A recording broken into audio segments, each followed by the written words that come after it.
Bien, pues cedemos la palabra para dar inicio a David. Adelante, David, por favor. Muy bien, gracias. Buen día a todos. En esta ocasión, este es mi segundo, digamos, personaje histórico o mártir que murió, bueno, de hecho no murió por su fe cristiana, sufrió por la fe cristiana.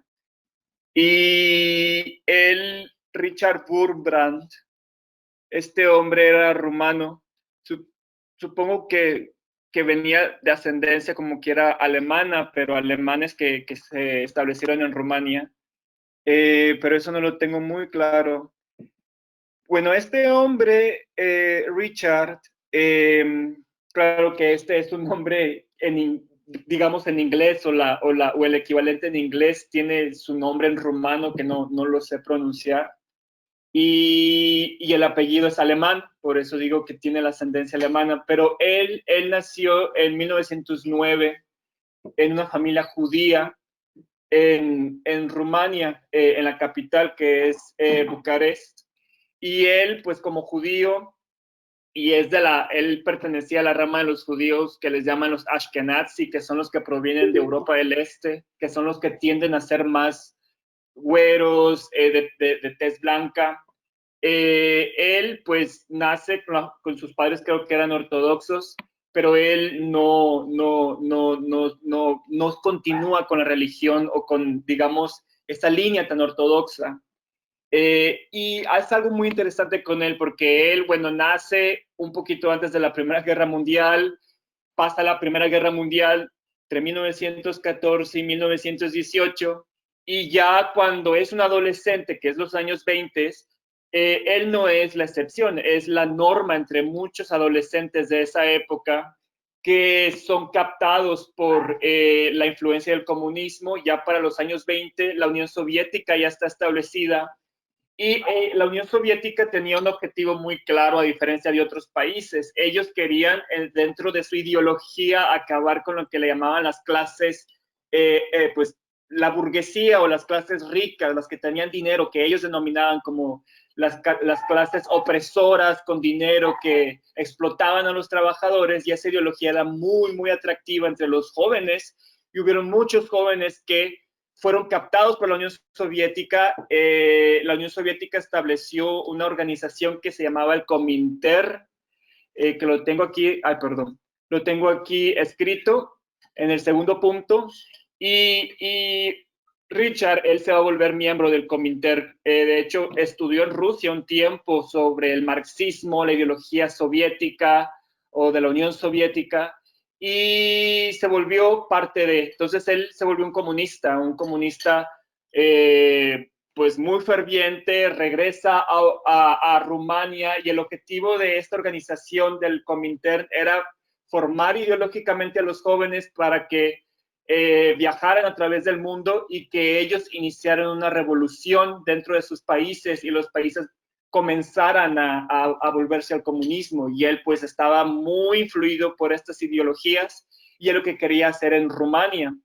Nada más que en los años 20, pues él sufrió persecución, no por su fe cristiana, porque no era creyente en ese tiempo, sino era comunista, era ateo, de hecho, porque es parte de la ideología marxista, y pero era un ferviente creyente del comunismo, y él va a la cárcel múltiples veces porque él estaba diseminando estas ideas comunistas en Rumania. Era como una especie de misionero del comunismo, ¿no? Y ese era el objetivo de esta organización internacional, que ellos tenían muy claro la manera en que iban a transformar el mundo y volver al mundo comunista, como pues formando a jóvenes que eran susceptibles a su tierna edad a estas ideas. Entonces, esa fue su vida. Sin embargo, pasan múltiples, pues sí, dificultades, comienza a madurar, y lo más curioso es que él termina abandonando su, digamos, fe comunista para los años 30, ya está más formado, ya está trabajando, y comienza a trabajar dentro del lado del sector financiero, que vendrían a ser como los enemigos del comunismo, y él entra y se vuelve muy próspero, muy, muy próspero.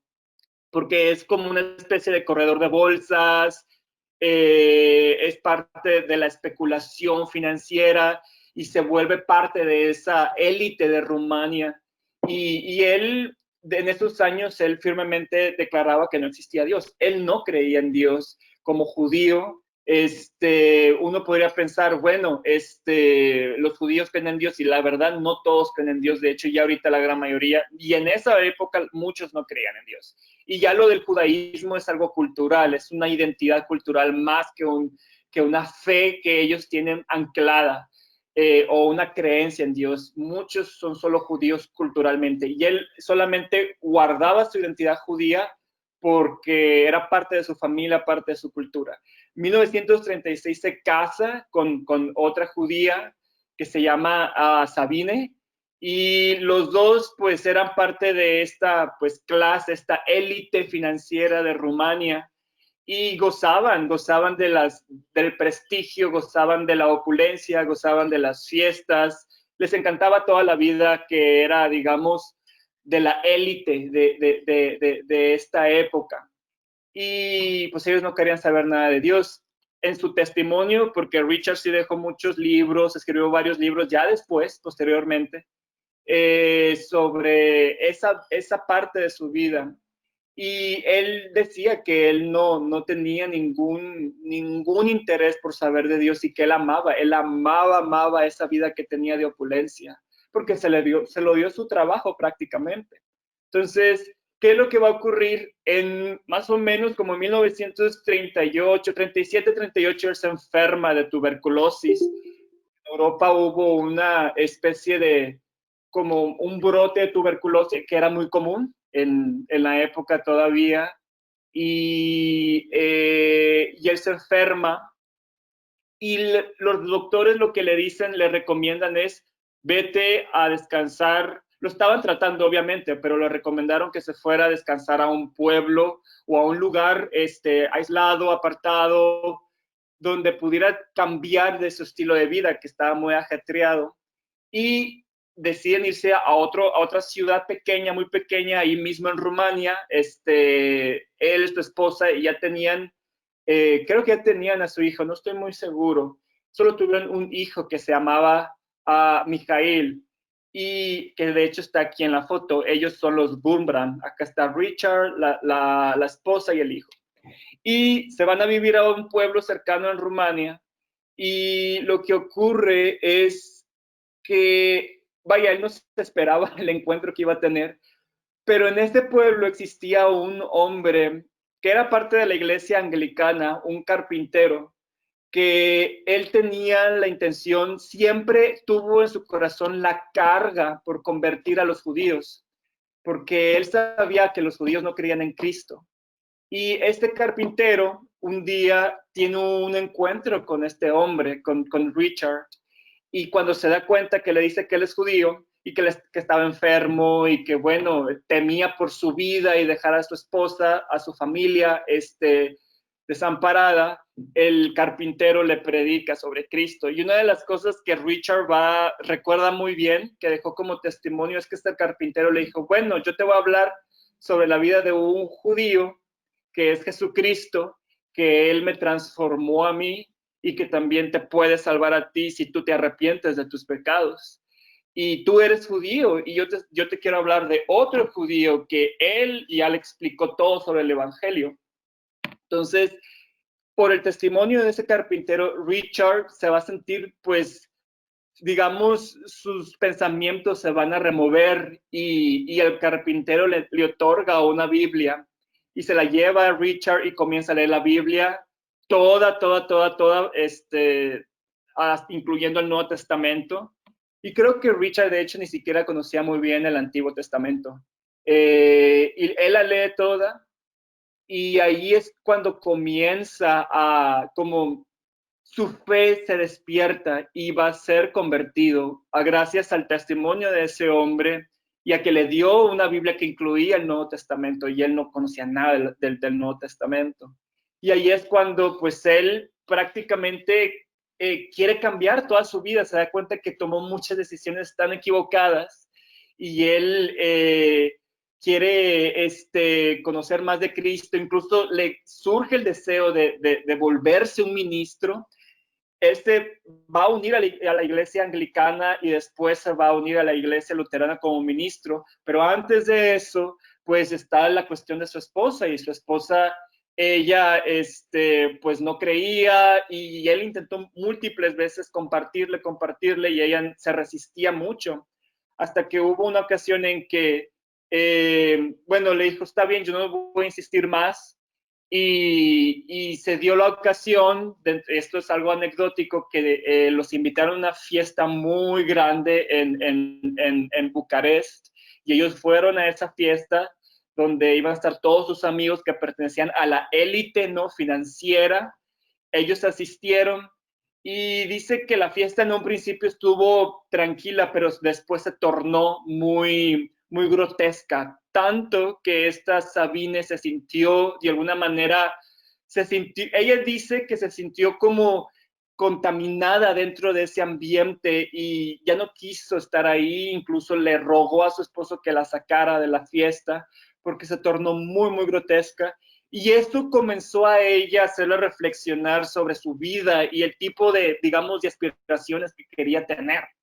Y ahí es cuando comienza ella a girar sus ojos en torno a la Biblia, a Cristo, y pues, digamos, como parte de un proceso de conversión espiritual, ella va a creer también en Cristo. Los dos van a estar dentro del Evangelio y abandonan esa vida completamente, y él abandona su vida de opulencia para volverse ministro. Entonces, ellos predican en Rumania. La cuestión aquí es que, pues, dentro de su conversión, de cómo ellos van dejando esta vida, pues atraviesan la Segunda Guerra Mundial. Aquí, de hecho, me equivoqué. No es la Primera Guerra Mundial, es la Segunda Guerra Mundial, en 1939. Y lo que va a ocurrir es que en todo este lapso, pues la vida en Rumania no es tan, digamos, tan difícil, porque Rumania va a ser aliada de los nazis.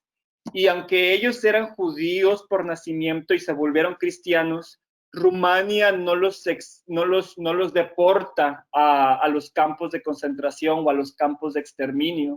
Solo deportan a ciertos grupos de judíos que vivían en Rumania, que eran de nacionalidad húngara, pero los que eran de nacionalidad rumana nunca los exportaron. Por eso es que Richard y Sabine nunca fueron, durante esos años, no fueron, entre 1939 y 1944, no fueron perseguidos por el gobierno rumano, y ahí es donde ellos pudieron florecer dentro de su ministerio, predicando a la población en Rumanía.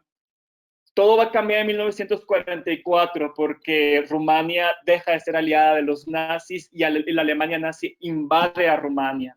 Ya es el último año de la Segunda Guerra Mundial, y Rumania de hecho traiciona a los nazis porque ellos se dieron cuenta que iban a perder la Segunda Guerra Mundial y se quieren unir a la Unión Soviética, Rumania, y ahí es cuando los nazis no lo permiten e invaden Rumania, y ahí es donde se tornan las cosas más difíciles en 1944. ¿Por qué? Porque ya están persiguiendo también a los judíos que son de nacionalidad rumana, los mismos nazis que habían entrado al territorio, y ellos pues se arriesgaban y formaban sus círculos bíblicos para predicar, ayudar a la gente también, porque con la invasión se dio hambruna, se dieron bombazos, y ya era el último año y lograron sobrevivir. Ya ahí sé que en 1944 ya estaba su hijo Mijail, estaba muy chiquito, y sobreviven a esto, pero lo que ellos no se imaginaban es que al perder a la Alemania nazi, la Segunda Guerra Mundial, pues Rumania va a ser invadida por la Unión Soviética. Les voy a mostrar rápido un mapa para que se den cuenta qué tan cercana estaba Rumania de la Unión Soviética. Aquí está Rumania, la Unión Soviética está acá más arribita, y después de la Segunda Guerra Mundial, todos estos países, todos estos, Polonia, Eslovaquia, Hungría, Rumania van a ser invadidos por la Unión Soviética y parte de Alemania. Entonces, allí es donde cambian el escenario político completamente. Y Richard y Sabine ahora con la Unión Soviética, su vida no peligraba porque fueran judíos de nacimiento, sino por su fe cristiana, porque la Unión Soviética lo que quería era acabar con la iglesia cristiana, con la fe cristiana o todo aquello que representara una amenaza a la ideología comunista. Y obviamente el cristianismo lo era. Entonces, ellos, pues aún así, van a seguir estableciendo sus círculos bíblicos. Richard, de hecho, va a tener que salir de la iglesia, en ese tiempo ya estaba la iglesia luterana, va a tener que salir de la iglesia luterana porque todas las iglesias en Rumanía van a ser cooptadas por el régimen comunista y van a establecer ministros que eran comunistas, que servían como especie de espías para estar informando a la policía secreta sobre los mismos miembros de la iglesia, y si había miembros que no se querían, que digamos, entretenían ideas opuestas a la ideología comunista, los mismos ministros los iban a entregar, iban a otorgar información sobre sus mismos miembros de la iglesia. Y Richard, él se negó a hacer eso completamente, y él se salió y va a fundar la iglesia que le llamaban la iglesia, el concepto que era la iglesia, digamos, perseguida, o la iglesia que se reunía en el subterráneo, en lo oculto, donde pues querían predicar precisamente la palabra fiel como ellos la tenían. Entonces se arriesgaban al hacer eso y se ideaban muchísimas estrategias para poder reunirse. El régimen comunista era muy efectivo para descubrir quiénes conspiraban en contra del Estado comunista. Era muy, muy efectiva la policía secreta, mucho más que los nazis. Y su obsesión por controlar incluso la mentalidad de las personas era mucho más grande. Entonces, solo para darles un ejemplo, Richard, por ejemplo, en los primeros años del comunismo en Rumanía, él pues sabía que no podían tener un edificio muy bien establecido y se reunían en parques varias familias cristianas y oraban y predicaban. Cuando llegaba la policía secreta, porque llegó múltiples veces a visitarlos en esos parques, y aún se reunían estando el frío tremendo. Y al reunirse, ellos pues decían, no, estamos aquí por la celebración de tal persona, por el cumpleaños de tal persona, pero como quiera siempre levantaron sospechas. Y se va a dar la ocasión que en 1948, en un congreso de entre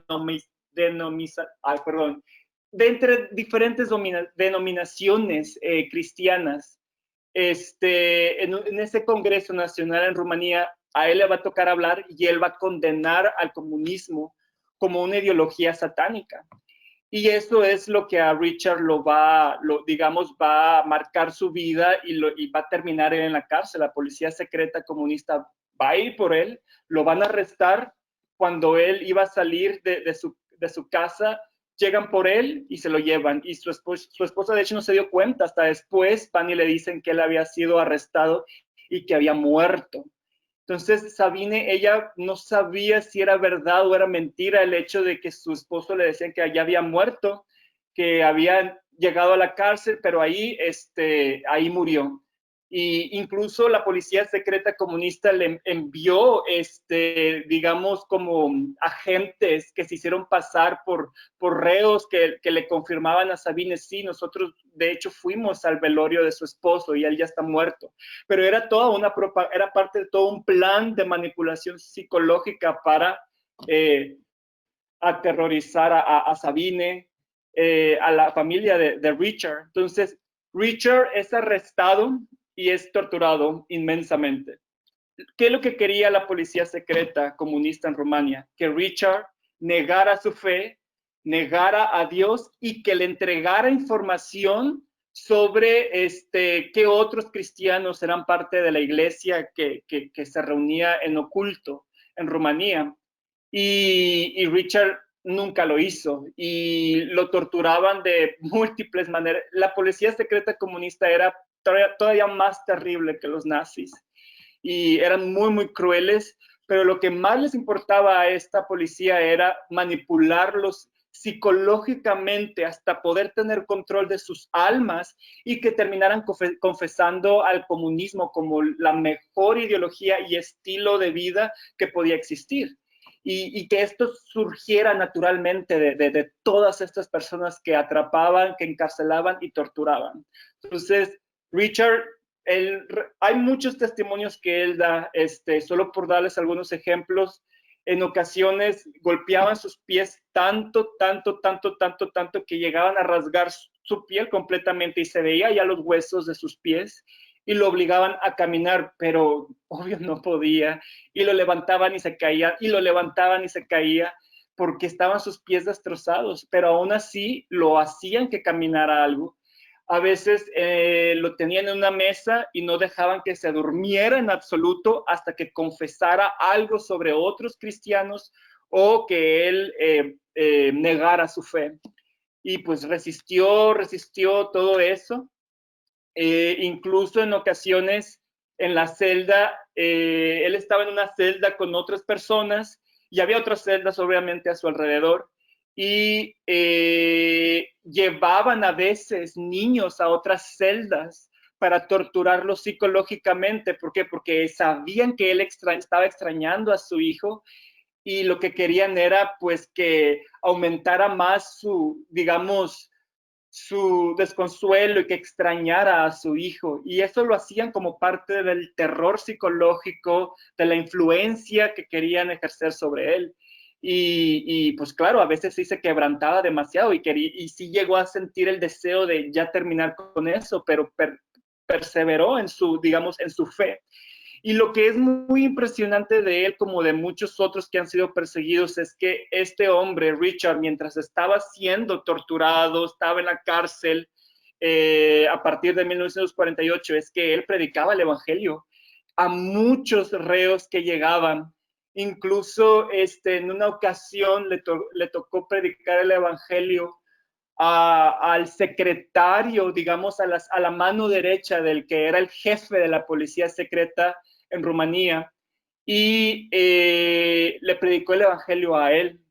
¿Por qué? Porque Richard lo que él quería era también alcanzar a políticos, a personas de influencia dentro del gobierno, para que ellos, si ellos creían, ellos podían tener mayor influencia y poder cambiar un poco la actitud que tenía el gobierno hacia el comunismo, hacia los cristianos, perdón. Y le predicó a este hombre el evangelio y es algo muy curioso. ¿Por qué? Porque gracias a él, este hombre de hecho va a ser tocado por la palabra de Dios, este secretario, y él, pues, de hecho se convierte, claro que en secreto se convierte, y se determina a ayudar a Richard Wurmbrand. Sin embargo, en el proceso en que ocurre todo esto, él va a estar casi 8 años primero en la cárcel, y este secretario pues va a tardar en ayudarlo, sí lo va a ayudar, pero va a tardar en ayudarlo. Durante todo ese proceso también van a arrestar a la esposa, a Sabine, y su hijo se va a quedar solo.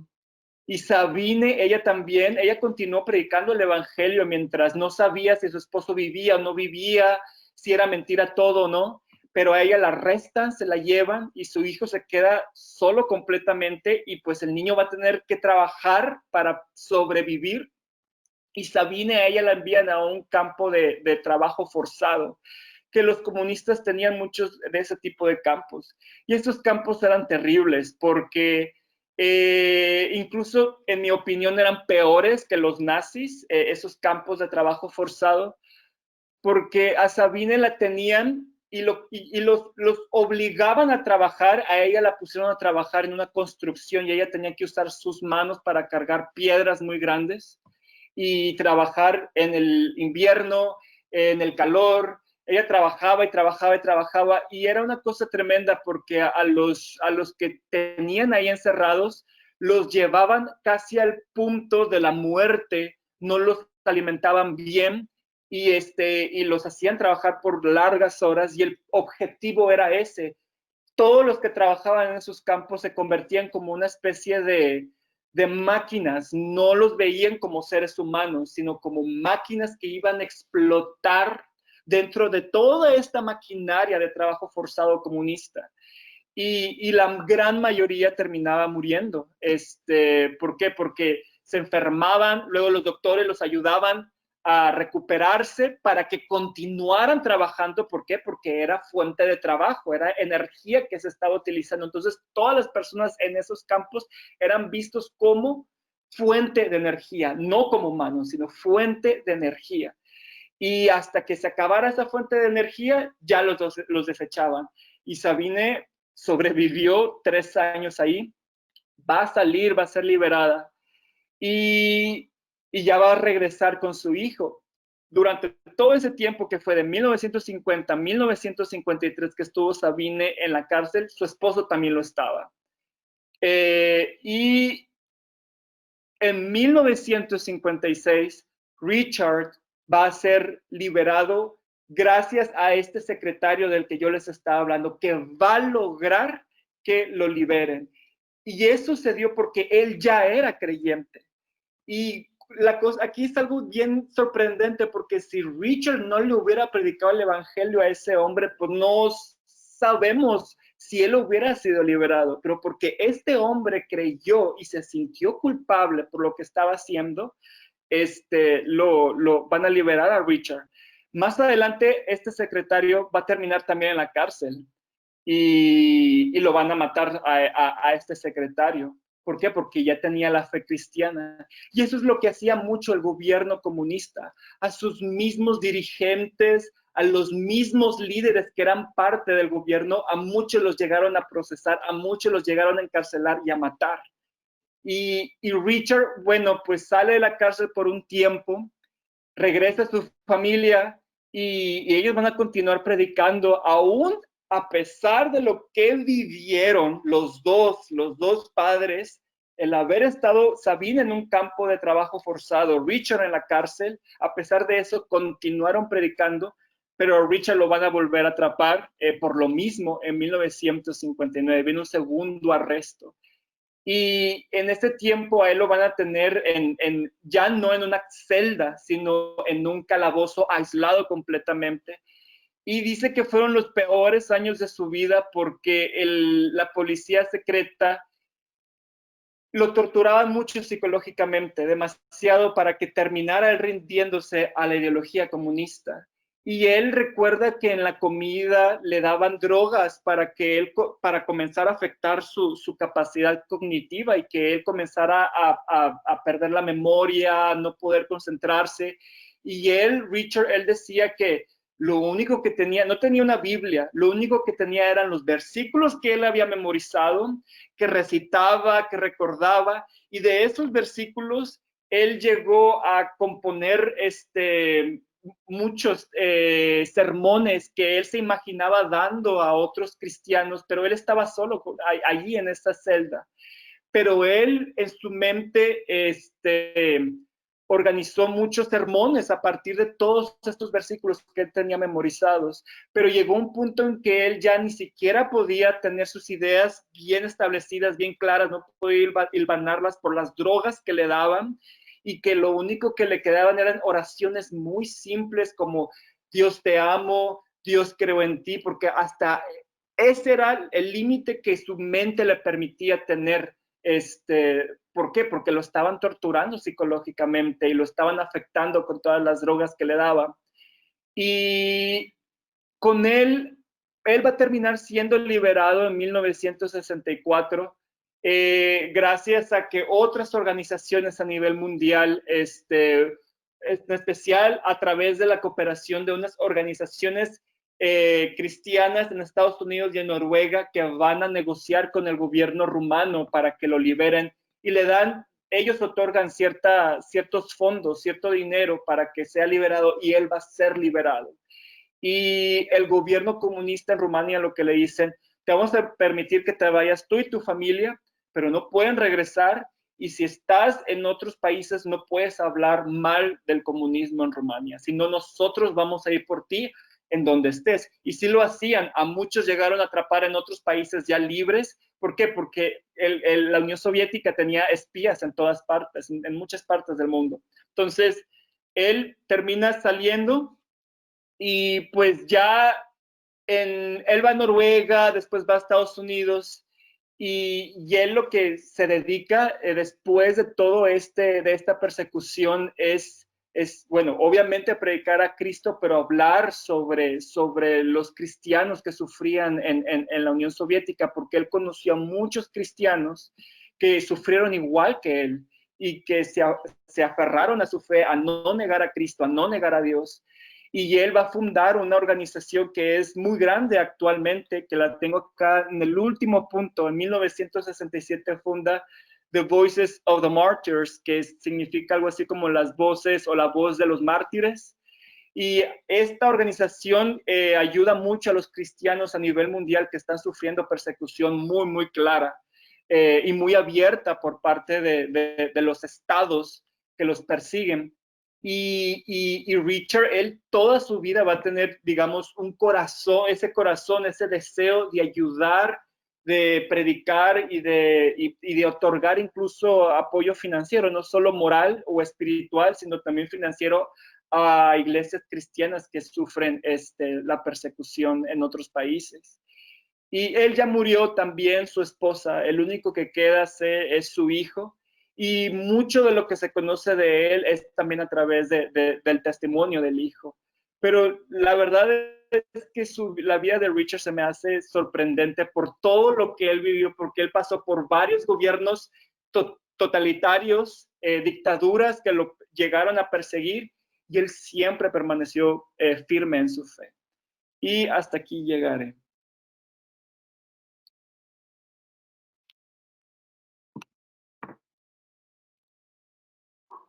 Muchas gracias, David.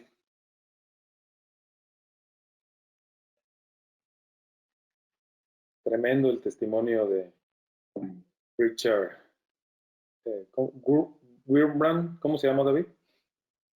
Wurmbrand. Richard Wurmbrand. Sé que hay una película de él, quizás está en inglés, se llama Torturado por Cristo, y habla sobre parte de su vida, ¿verdad? O sea, ahí pueden encontrar más testimonios de él, donde se narra todo lo que él vivió, pero ya de forma gráfica. Muy bien, lo vamos a buscar. Gracias, David. Pues como bien lo decía David, esta es la segunda parte de nuestro gran tema que hemos estado compartiendo durante varias semanas. Ahora estamos en la octava característica, la segunda parte de la octava característica, de aquellas personas que Dios ha elegido para representarle en la tierra, los perseguidos por causa de su vida justa. Y hemos estado desde la semana antepasada que empezamos con este tema, fue interrumpido por el mensaje de la Navidad, que hoy continuamos con él. Hemos estado interactuando, volteando a ver algunos testimonios de perseguidos en la historia, como David nos ha estado apoyando con esto, con la parte histórica, y lo ha hecho extraordinariamente bien, y combinándolo en cada sesión con una segunda parte de la sesión para ver pues la parte doctrinal. Tres aspectos importantes mencionábamos la semana antepasada que es importante tenerlos claros. Válgame la redundancia, quisiera insistir en ellos para que nos queden muy claros. Primero dijimos, no todos los tipos de persecución realmente implican violencia, martirio o bien muerte. Hay muchos tipos de persecución. Algunos solo implicaron algún martirio sin muerte, otros implicaron violencia con muerte, y otros pudieran representar en toda la historia simplemente opresión, escarnio, pérdidas materiales, calumnias, etcétera, algún tipo de opresión. Sin embargo, lo que sí debe quedar muy claro, los siguientes dos aspectos. Número uno, que los perseguidos sí están dispuestos a sellar el testimonio de su fe y sus convicciones, pues aún con el martirio o la muerte. A lo largo de la historia hemos visto esto, que sí hay una resolución por mantenerse firmes en su fe, en su testimonio, en sus convicciones, para que otras generaciones puedan seguir creyendo.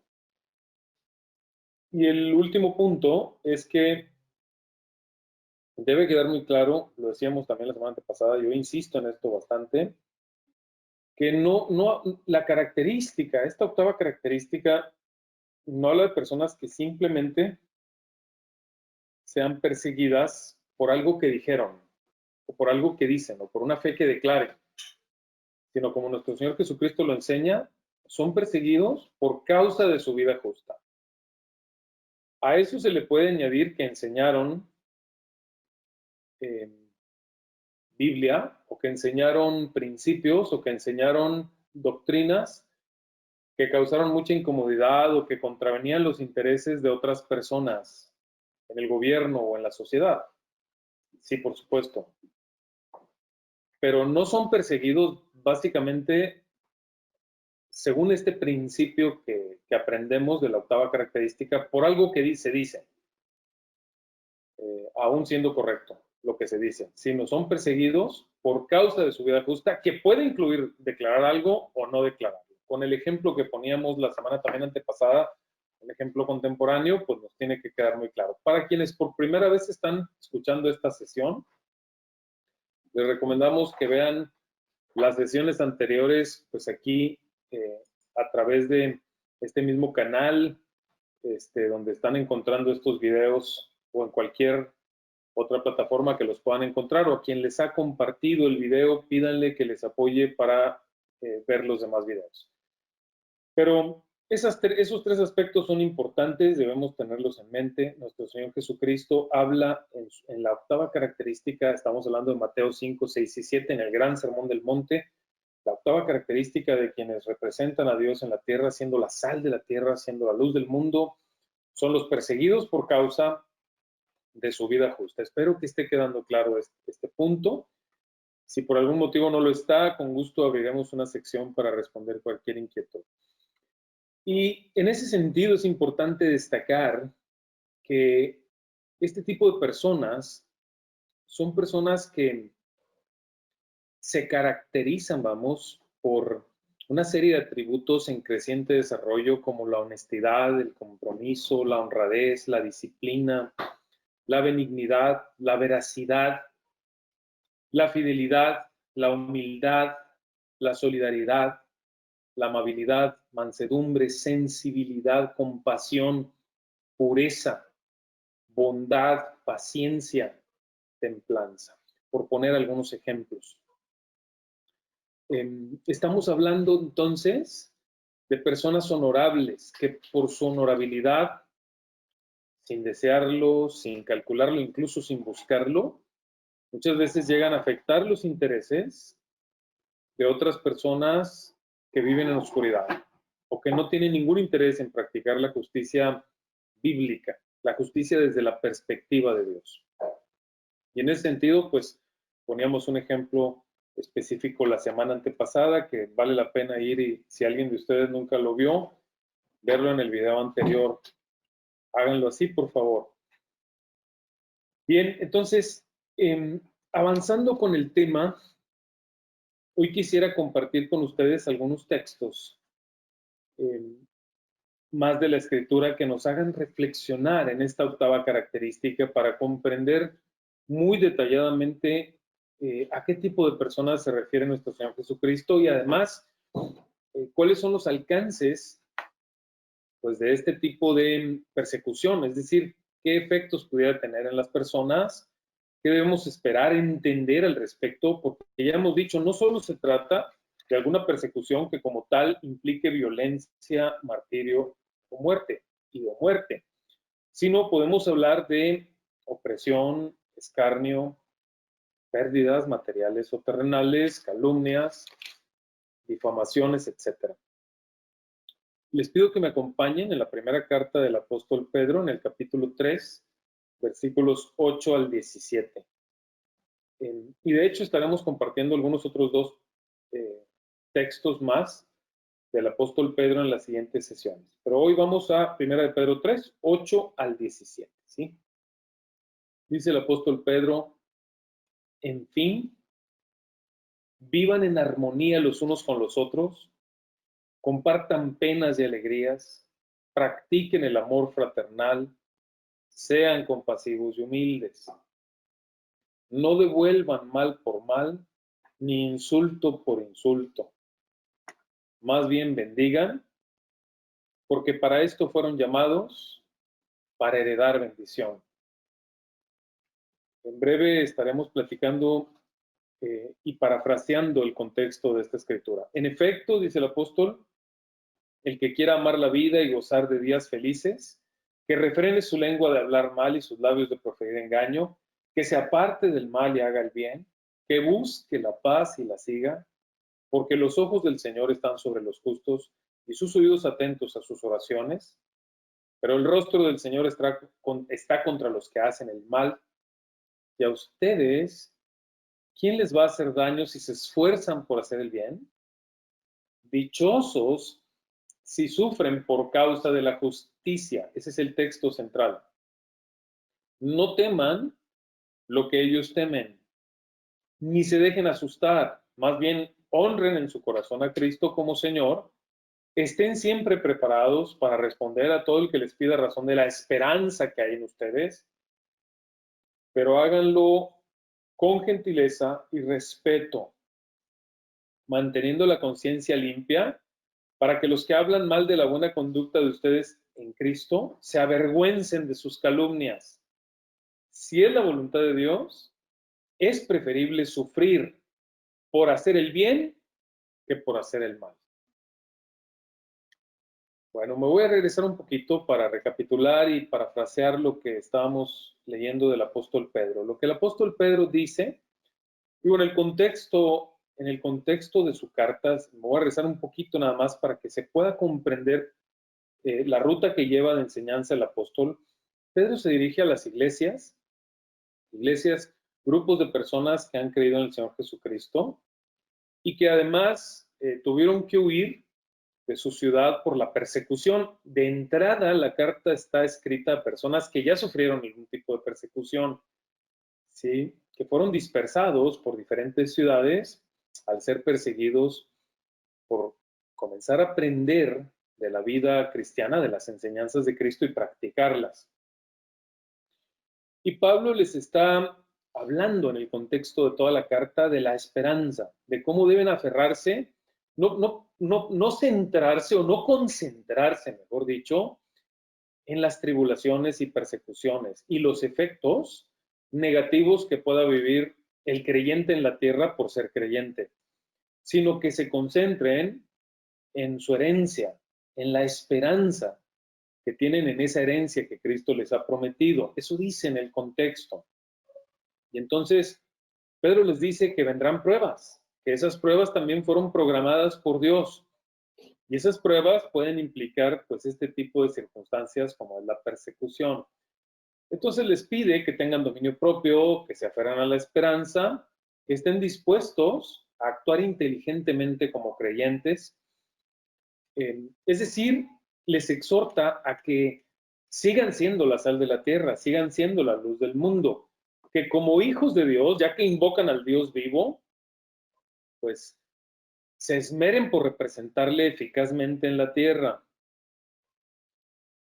Y en esa ruta va Pablo exhortándoles de la relevancia de aferrarse a la palabra de Dios, que es la que permanece para siempre en los primeros 2 capítulos. Les habla de cómo Jesucristo pues es el centro de todo, de la vida del creyente, la piedra viva que fue rechazada por los demás seres humanos, y que vivir para Cristo implica pues, ser de su pueblo, es decir, identificarse o mantener la identidad de los elegidos de Dios que fueron llamados a vivir una vida santa. Entonces, toda la enseñanza del apóstol Pablo va como en círculos virtuosos al mismo tema, a aferrarse a hacer la voluntad de Dios, a practicarla, a representarle fielmente, a vivir con dignidad, a no temer de las persecuciones, de las amenazas, hasta llegar a esta parte del capítulo 3, donde comienza a darles algunas exhortaciones ya muy prácticas, digo, desde el final del capítulo 2 y principios del capítulo 3, empieza a darles enseñanzas muy prácticas de sus deberes como cristianos en el hogar, etcétera. Y llega hasta el versículo 8 del capítulo 3, que es la parte que elegimos en esta enseñanza, donde les dice como una especie de resumen. Finalmente les dice, como si esto fuera un resumen de lo que les he venido diciendo. O el objetivo central de todo lo que les he venido enseñando es que recuerden esto. Quiero que vivan en armonía, dice Pablo. Esa es mi exhortación como apóstol para ustedes, la iglesia. Vivan en armonía con todas las personas. Habrá tiempos de dificultades y habrá tiempos de bonanza y de alegría. Compártanlos, compartan los tiempos difíciles, que son tiempos de penas, y compartan los tiempos de solo felicidad, que son los tiempos de alegrías. Compártanlos unos con otros, es decir, manténganse unidos. Sobre todas las cosas, que se vea el amor fraternal entre ustedes, sean compasivos, sean humildes. Esa es la ruta con la que va el apóstol Pedro exhortándonos. Y como si subrayara dentro de su enseñanza, no importan los tiempos difíciles, o no importa qué tan difíciles sean esas circunstancias, incluso de persecución, no devuelvan mal por mal. Habrá quienes les causen mal, pero dice Pedro, no devuelvan mal por mal. Y entonces, aquí comenzamos como a levantar una lista de elementos básicos de quienes nuestro Señor Jesucristo refiere en el Sermón del Monte como las personas que van a representar a Dios en la tierra con esta octava característica, perseguidos por causa de su vida justa. Son personas que a pesar de que a alguien les haga un mal, no van a buscar vengarse. No van a buscar devolver mal por mal, ni insulto por insulto. Es un tema que nos debe hacer reflexionar a todos nosotros, mis amigos. Reflexionemos en eso.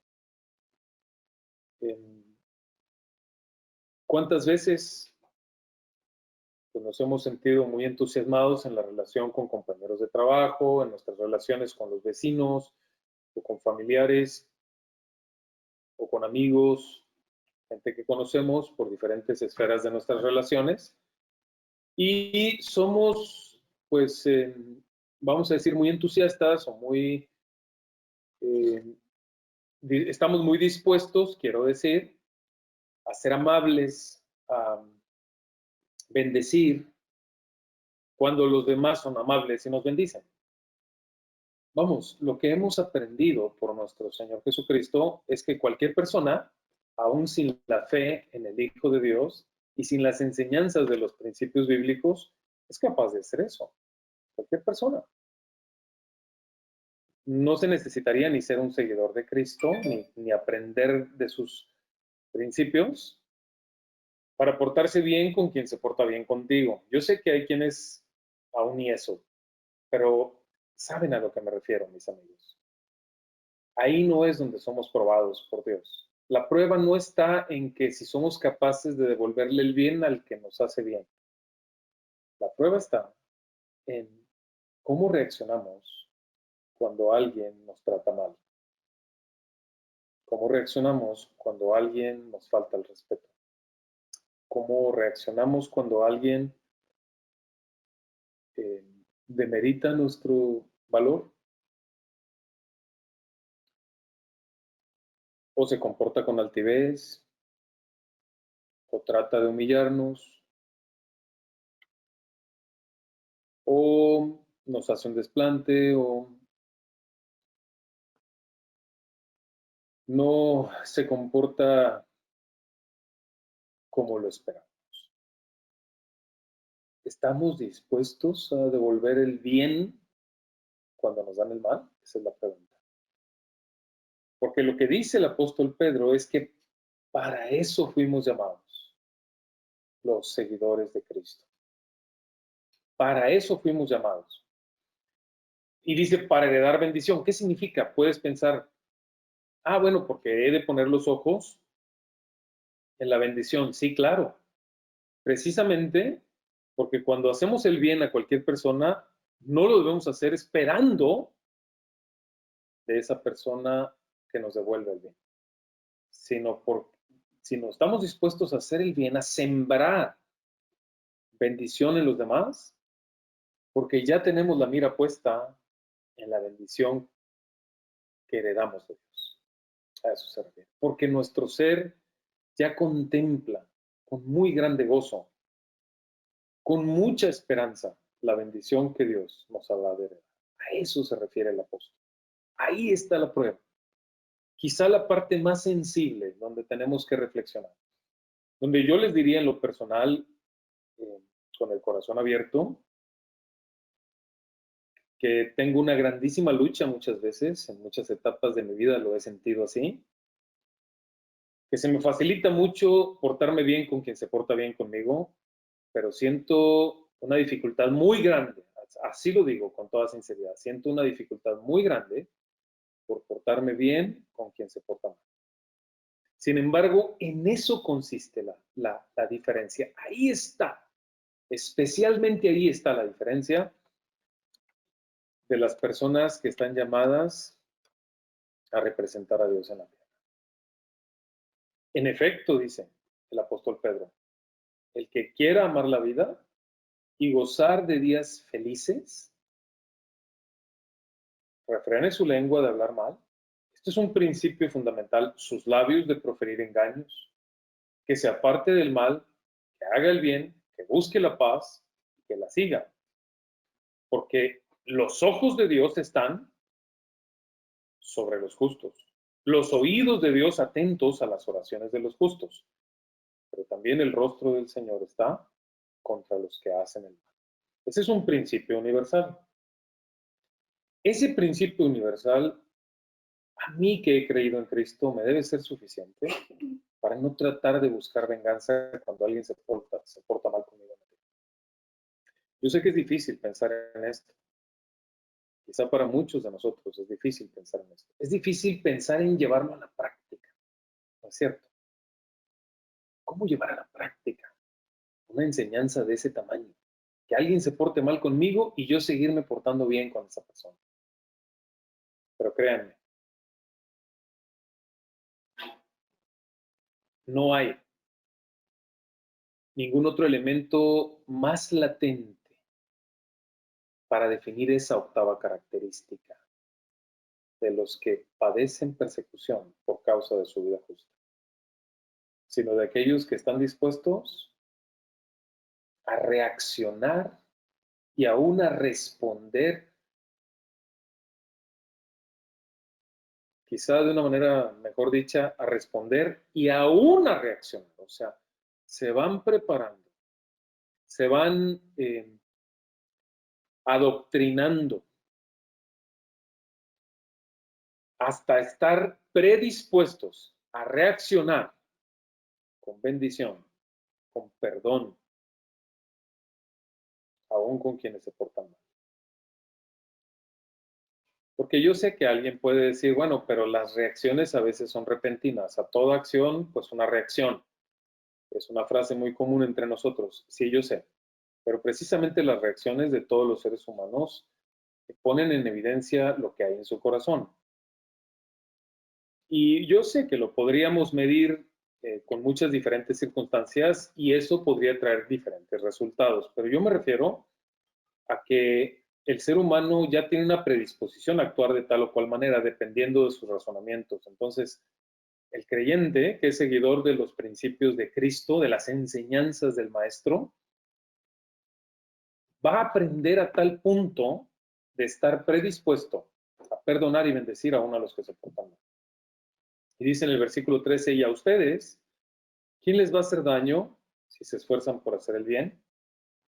Ese texto pudiera ser muy mal interpretado, porque si lo interpretáramos como que Dios me protege aún en lo terrenal, de manera que Dios no permite que nadie me haga ningún daño o me cause ningún daño, incluso físico, terrenal o material, si lo dijéramos así como algunos lo han malinterpretado ese texto, pues en el propio contexto habría una contradicción del que estamos aquí leyendo.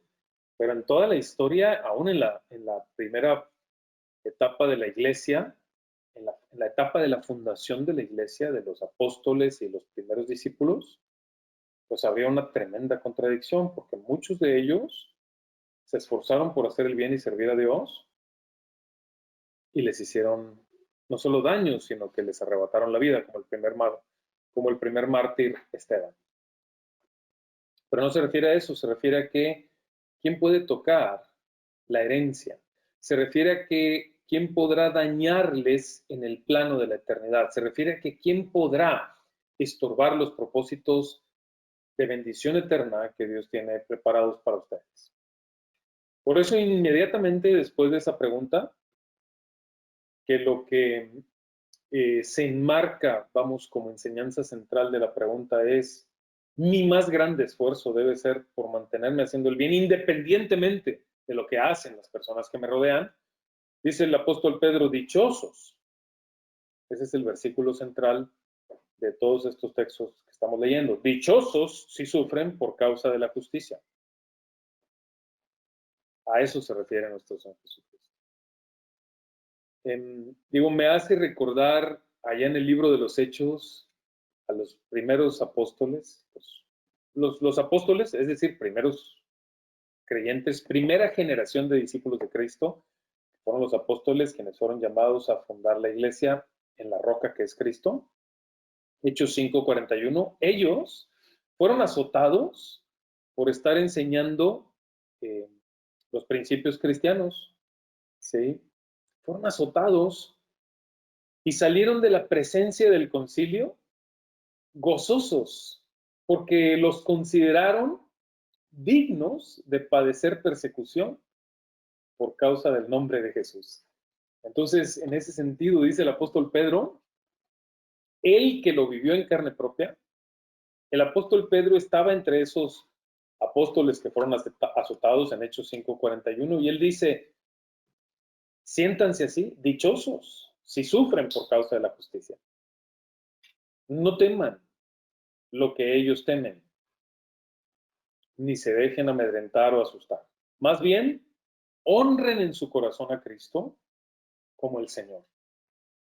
Porque todo lo que hacen debe ser para Cristo. Estén siempre preparados, siempre reflexionando, orando, manteniendo la antorcha de la fe, la esperanza, muy presentes los principios de Dios, como dice el apóstol Pablo, la palabra de Cristo, las enseñanzas de Cristo moren en abundancia en ustedes. Dice, siempre preparados para responder a todo el que les pida razón de la esperanza que hay en ustedes. Ojo, hasta aquí podríamos haber entendido con mucha claridad que se trata de sufrir el agravio, no responder mal por mal, no reaccionar con mal cuando alguien se porta mal.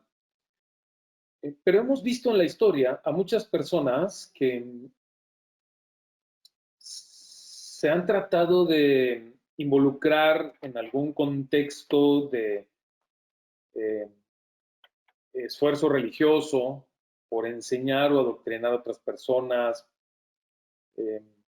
o por debatir en algún grupo, incluso en su propia familia, las enseñanzas cristianas. Sin embargo, han rayado en una actitud que no es honrosa o que no es honorable ante Dios. Y aquí el apóstol Pedro dice, pero cuando hagan esto, es decir, si sufren cualquiera de estos aspectos relativos a la persecución por causa de su vida justa, háganlo con gentileza y respeto. O sea, si responden, si dan defensa de la esperanza que hay en ustedes, si a otro ustedes dan referencia de sus principios, de la base de su fe, háganlo con gentileza y respeto, manteniendo la conciencia limpia para que los que hablan mal de la buena conducta de ustedes en Cristo se avergüencen de sus calumnias. Es decir, para que quienes les calumnian terminen avergonzados. Que quede muy claro quién es el que está equivocado. Entonces, en ese sentido, si nosotros los creyentes podemos entrar a una conversación, o sea, se nos exhorta pues, precisamente a responder con las bases doctrinales que tenemos sobre nuestros principios, sobre nuestra fe, sobre nuestra manera de pensar con relación a la eternidad, a la vida, al amor, al perdón, lo que nosotros percibimos como éxito, incluso en nuestros esfuerzos terrenales. Sí, sí, por supuesto. Lo que se nos dice es que demos la respuesta, pero con gentileza, con respeto, nunca cayendo en una actitud contenciosa o debatiendo solo por ganar o demostrar que tenemos la razón. No vale la pena. No vale la pena, eso es lo que nos dice el apóstol Pedro.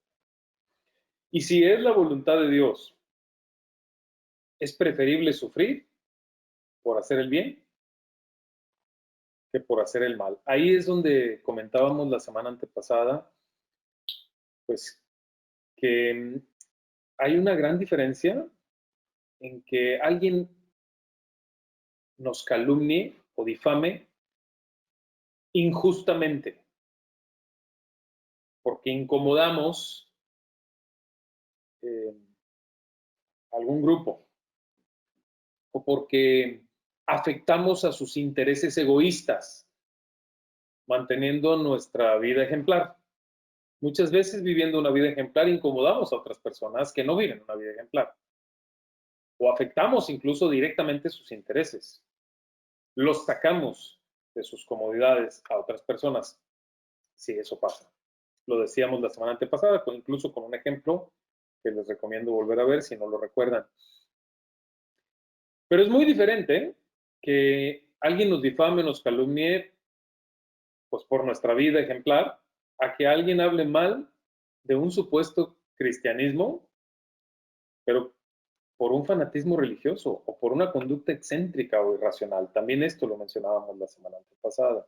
O que hablen mal de usted si su conducta, si su actitud o si su forma de vida, pues realmente es reprochable, reprochable por altilocuencia, por deshonestidad, por pereza, por participar en chismes, por altivez, por imprudencia, por ser pusilánime, mentiroso, impuntual, altivo, arrogante. Recuerdan, mencionábamos esto la semana pasada. En esos casos, pues la persecución ya no es injusta, ¿no? Sino que alguien está simplemente subrayando pues, una conducta que es muy reprochable. Sin embargo, nuestro Señor Jesucristo habla de los que padecen persecución injustamente, según el texto bíblico, por vivir una vida justa. Ahora, el momento en el que se detone la persecución puede ser diferente. Se pudiera ver en la historia de muchas diferentes maneras. No siempre es en el momento preciso en el que la persona dice algo, sino que en el momento en que otras personas se sintieron afectadas. Eso no cambia el hecho de que se le llame persecución a quien, vamos, es señalado, oprimido o difamado también, o bien, como los casos extremos de los que hemos hablado, violentado, martirizado o hasta privado de su vida por vivir una vida justa. Sea que la persecución se dé cuando él enseña, cuando él dice, cuando él da defensa, cuando da razón de su fe o en cualquier otro momento. Vale la pena, mis hermanos, reflexionar en que la exhortación del apóstol Pedro, hasta aquí, hasta donde vamos en este punto de su carta, en el capítulo 3, es una dicha que incluso el creyente debe aquilatar. Como los apóstoles, que cuando fueron azotados, por vivir las enseñanzas de Cristo y enseñarlas a otros, ellos se sintieron gozosos porque, wow, o sea, nos consideraron dignos de padecer persecución por causa de Jesús. Ese es el sentir que hay en esas personas que han sido llamadas por Dios para representarle en la tierra, aún padeciendo persecución por causa de su vida justa. Brevemente, ya como parte de la recta final de lo que hoy estaremos compartiendo, les quiero decir un poquito, unos cuantos textos del apóstol Pablo les voy a referir. En Hechos 9:16 vemos que Dios le dijo a uno de los discípulos, a Ananías, hablándole de Pablo, que Dios había elegido a Pablo para el ministerio. Le dice a Ananías, yo le mostraré. Otra vez, estaba hablando del apóstol Pablo, Saulo de Tarso. Yo le mostraré cuánto le es necesario padecer por causa de mi nombre. Pablo. La semana entrante voy a platicarles un poquito de los sufrimientos de Pablo en la segunda carta de Corintios. Pero Pablo, obviamente, de su historia, quizá muchos de ustedes la tienen muy presente, quizá algunos no. Él era un perseguidor, de alguna manera, de la iglesia cristiana.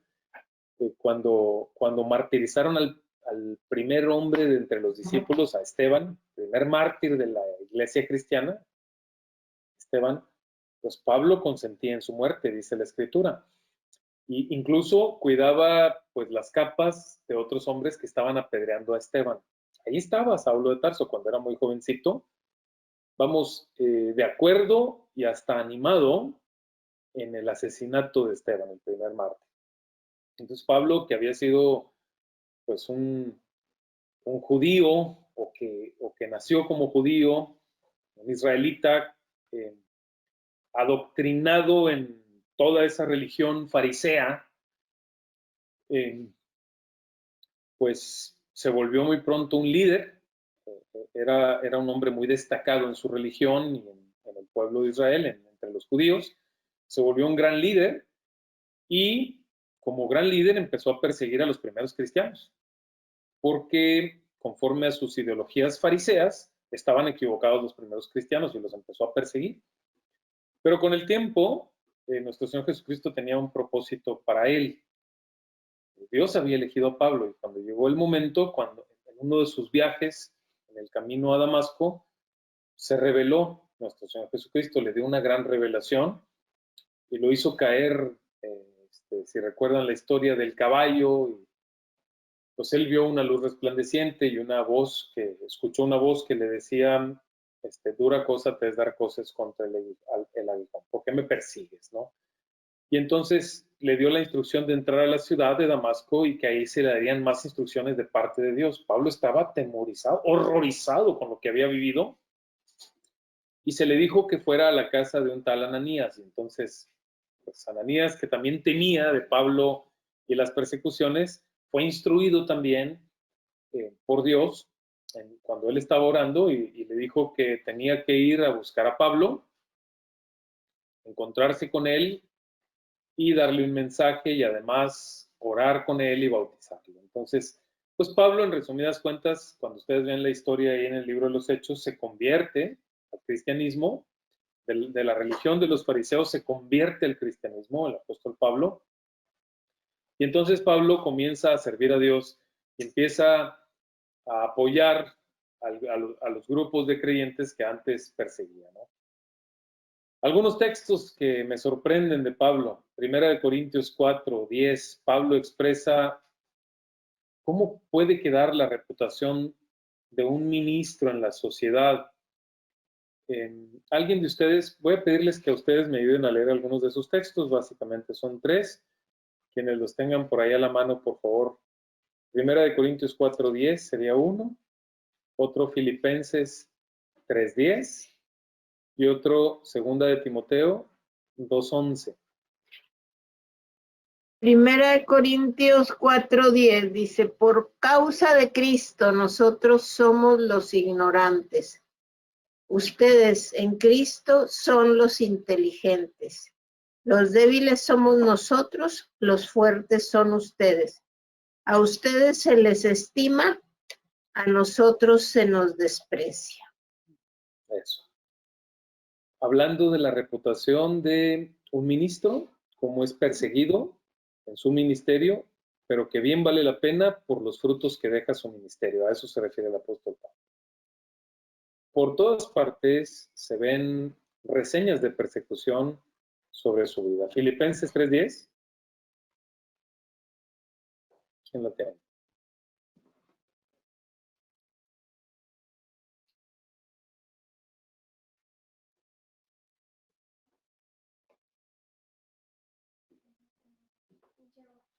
Amén. Filipenses 3:10.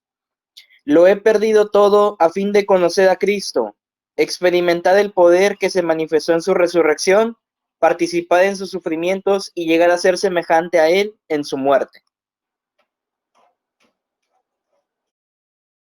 ¿Sí? Amén. El apóstol Pablo expresa su enorme deseo de llegar a ser semejante a Cristo en su muerte.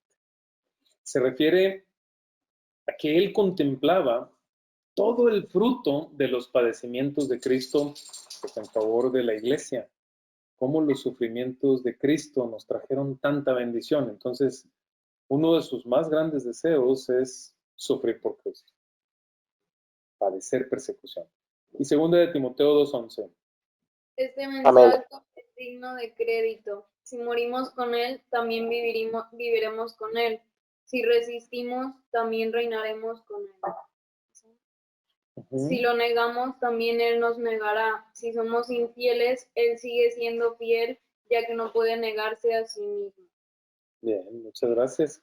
Pablo dice prácticamente, si morimos con Él, también viviremos con Él. Si sufrimos con Él, también participaremos en su reino. Si le negaremos, Él también nos negará. Entonces, hubo personas a lo largo de la historia, también eso lo vamos a descubrir, que cuando vinieron los tiempos de persecución, negaron a Cristo. Sí, yo sé, estoy hablando de persecución violenta, sobre todo en los primeros siglos, bajo algunos emperadores romanos. Platicaremos un poco de eso con David cuando lleguemos a esa época. Pero ahí es donde fue probada de una manera muy dura, unas pruebas muy difíciles, pero fue probada la fe de aquellos creyentes.